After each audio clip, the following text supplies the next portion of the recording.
then do the Harlem Shake.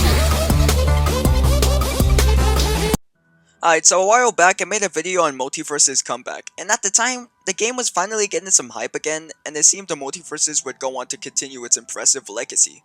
Then a couple months later, the game fell off harder than LEGO Horizon Adventures. And the reason for this actually generally makes me upset and want to slap some sense into the Multiversus developers. If you've ever played Multiversus before, as soon as you'd play the game, you were greeted with almost the entire roster having to be purchased. Heck, you mean I gotta spend real money just to play as a character? That's like paying for guns in Fortnite. Smash Bros kind of did the same thing with DLC, but those few characters were at least affordable, and they didn't charge you for the entire roster. Also, not to mention when Marvel Rivals dropped, all the characters were free to play, which absolutely surprised me since Marvel Rivals is a way better game than Multiversus.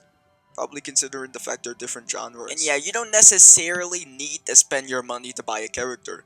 If you play for long enough, you could earn virtual currency and eventually buy those characters. But you would have to play for an insane amount of time, and don't even get me started on the gameplay. During its return, they absolutely screwed up the gameplay mechanics, making the game annoying and difficult to actually play. I'm gonna be honest, I take back everything I said about Nick All-Star Brawl 2, since that game was actually playable despite being a straight up Smash Bros clone, while the Multiversus controls just felt rushed and wonky, making the game a frustrating sensation. The point of a crossover platformer fighter is that it's not only supposed to be fun and cool, but it's really supposed to celebrate the character's mere existence and legacy. Multiversus had so much potential for this, since they have so many IPs that could really spark the nostalgia in some players. But this whole idea was locked behind greedy corporates and in-game purchases. Also, this makes me really upset, but there were a lot of characters that people really wanted in Multiversus that were planned to be added to the actual game. But instead, they decided to add characters just for advertising purposes. Like, who really wanted Black Adam in this game? You can't tell me they added this man just so people could go watch Black Adam. And personally, I thought that movie was pretty mid. And yeah, Beetlejuice was pretty cool, I guess, but this really just seemed like an excuse to advertise the upcoming Beetlejuice movie.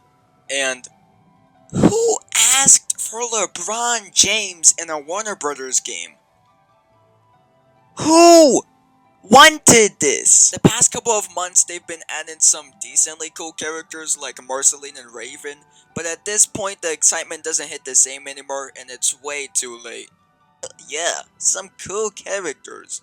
If only I didn't have to pay for them. Also, fun fact, one of the characters I wanted in Multiversus from the last video actually ended up making it to the game. So, bravo for me. At the time I'm writing this video, they added Aquaman, but like, who cares anymore?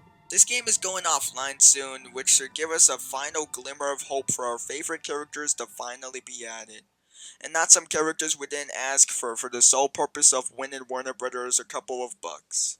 So yeah, Multiversus turned out to be a massive disappointment. And honestly, the only good thing about Multiversus was honestly just the OST. Just listen to this. We are the crystal gem. We'll always save the day. And if you think we can, we'll always find a way. And so